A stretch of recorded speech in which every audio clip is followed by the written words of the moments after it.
The day she fired me, I told my family while they were in the car and I was in my bed, I said, well, guess what? I got fired. They were happy. And I said, you know what? I'm going full in on my entrepreneurship endeavors, my creative endeavors, and doing whatever I'm doing. My name is Brendan Brown. So as you see in the title, I dropped out of college. So this was something that I had personally private for almost 6 months, if I'm not mistaken, from March to August. And it was just something that I had personal because of the fact that I just personally believed that it was something divine, And sometimes in life, God can have you go through different circumstances that might help you be in different and Tribulations on Amazon if you will check it out, but leads you to different avenues of life. Because literally starting from August of last year, around this time of 2024, I was doing cybersecurity, and then I realized with cybersecurity through September when my grandfather tragically died from cancer that in October I decided to change that major because September I was just grieving. I even stopped doing the content creation and realized it just wasn't something that I just didn't personally want to do because I was just in that grieving phase. And then when I changed that major to business administration in October, I didn't start class till January because of the fact that there were little things behind the scenes that had to go through with transcripts and different things like that, of course. And then around January is when I did the English course and everything, and then I had failed the English course because I did my best. The lady said be original, be creative, but in a way you couldn't even really do that.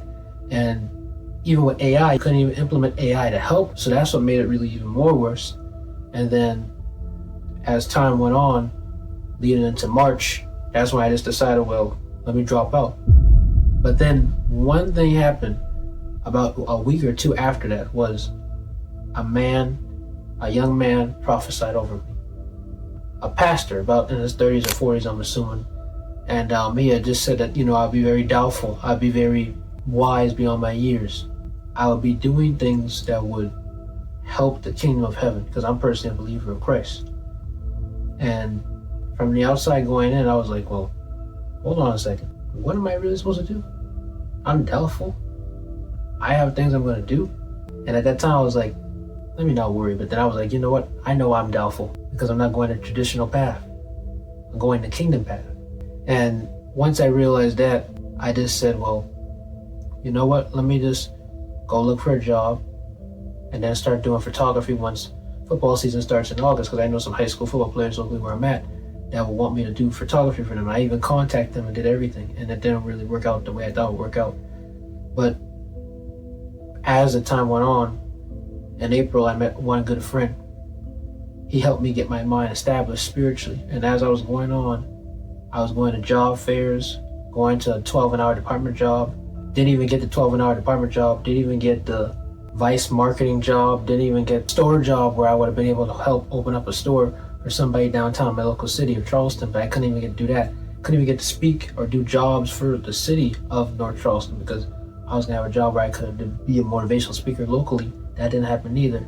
And it was just like they were giving my hopes up, And in May, late May, before my friend's graduation was happening, somebody told me hey, we'd like to hire you for this company called Cutco. And then eventually I had worked for them and it was going good until eventually there were some adversities because respectfully, the manager was having a little bit of attitudes and different things like that. And then because I didn't get no sales or anything. And with that being said, my family was just trying to suggest get another job or just quit that job or just do this and that or just do this and that. But I'm not gonna quit. And what was crazy was that at first when I wanted to quit, my grandma said, well, that's just how life is. But then the minute she heard the lady, she got mad and said, well, just quit. But my goal was I was gonna stay. And they kept getting mad as soon as I kept not leaving the job. And even my dad was like, well, you don't have any skills to even be doing this. And my thing is, you must be forgot I'm a YouTuber. I'm a 3-time author, and I'm also a really good oriented speaker. And as you're looking at this channel, you're probably seeing right now, I am a good speaker. And with him, my father, you can't say something you don't know. And my thing is for that is just that with this job, I was just trying to stay consistent. And then once I had gotten that money that was non-taxable, because a certain amount of money that I would make wouldn't be taxable income, I said, let me just work it till I get that much money and then stop the job. And my plan was to just quit, but the lady had fired me. So That day she fired me, I told my family while they were in the car and I was in my bed, I said, well, guess what? I got fired. They were happy. And I said, you know what? I'm going full in on my entrepreneurship endeavors, my creative endeavors, and doing whatever I'm doing. My purpose that I believe that God called me to do. And they were like, okay. My mom was like, oh Lord, in a sarcastic, funny way. And then my grandma was like, well, we'll talk later because we talking. And you know what she was doing? I can't say or speak for her, but I would assume she probably was talking about me. I'll never know that very day what they had did. If they had talked about me or if they had talked about something else. But if they did, it didn't matter. And eventually I just went full in on my purpose because I felt like it was something divine. Because if you look at it, I switched up 2 majors. That didn't work out for me in college. I went to job fair to try to get hired for one of those jobs. They didn't reach back out to me, and if they did, they were all up and down. Number 4, I didn't get a 12-hour department job. Number 5, I got the job from Cutco, but they had fired me because I didn't sell the knives, and it was kind of like a pyramid scheme. And then now we're back at square one, which is back home. Back home what? Back home in entrepreneurship. And so for 2 months straight, me and my friend were just talking. The one I told you about I met in April, online friend, talking about Christianity, different things like that. And around that time, I just met a young man who was a very, very big, famous guy in the Christian niche on social media. His name was Kevin. And Kevin even told me about what he was doing, everything with his content and stuff. And then he just decided to start a Bible study group chat. And now he has this Bible study group chat called Acts 2:42. It's been doing well ever since, and it's been helping me grow spiritually. And also that friend I mentioned that I met in April, I'll call it his name now. His name is Handel. And Handel really showed me the ways of entrepreneurship and spirituality and God, and just really having me be more deeper in my walk with Christ and my walk with entrepreneurship. He's really been in to help, and I believe God placed him in my life to help me, besides my other mentors or my other spiritual guys that did help me, but with him specifically, he helped me the most. And then going into August, which of course as it's recorded, yesterday I told my family about me being out of college for months. And then eventually they were suggesting, well, it's good that you have dreams and ambitions, but you need to go to college, you need to be educated because God wants you to have your education, God wants you to have this, God wants you to do this. Education matters, college matters, education matters, college matters. This is a big event.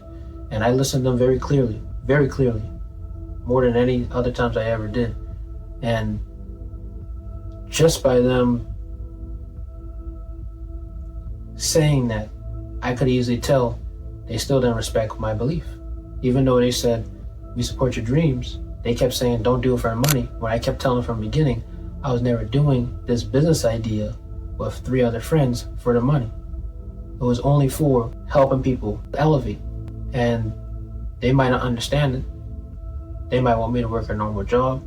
They might want me to go to college. Never going to college. Not. If I decide to go back, I will.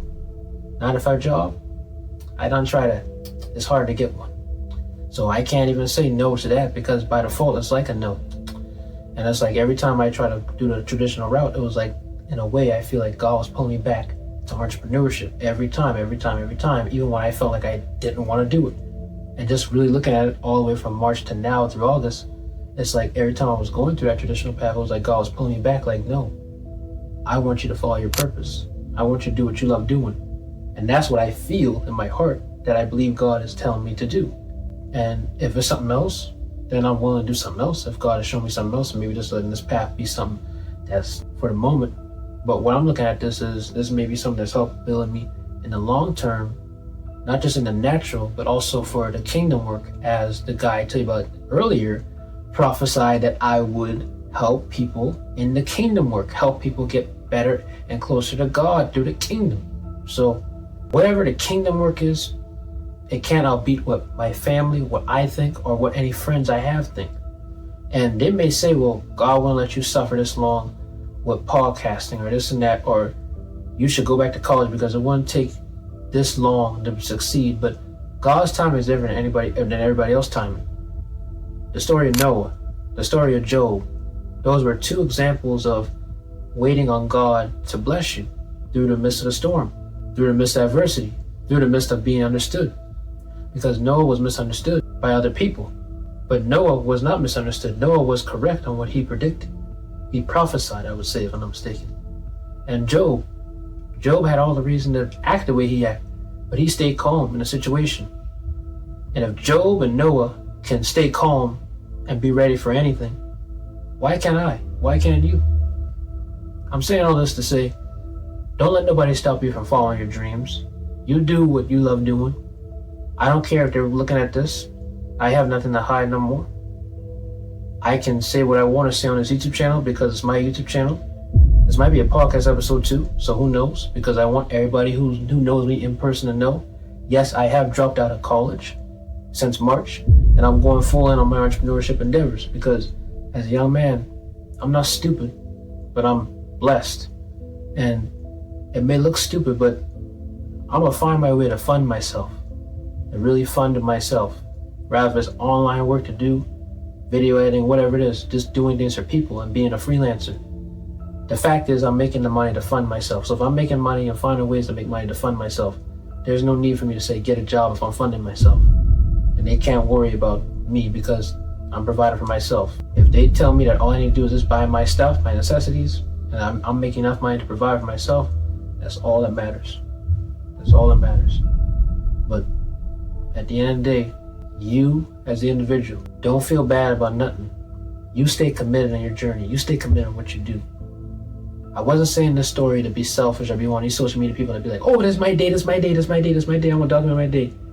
I wanted to tell you this because this is a real life story. And you got plenty of people just like this who want to pursue their passion but don't know how to because they're so afraid of what their family might think or what they might do that might mess them up. And they like to say, well, it might be your dreams that can mess you up, but you might mess yourself up because of the dream killers and not the dream creators, or you as a dream creator. Because if you want to follow your dreams, if you want to follow your goals, your ambitions, and it's leading right to helping people, especially if you're a person of faith and it's going for God, you keep going no matter what. No matter what people say, because you don't want to disappoint God at the end. And you definitely don't want to disappoint yourself at the end too, but mainly God. Because whatever you have in your purpose, you got to follow it. I'm not saying take things literal or just do what you want to do.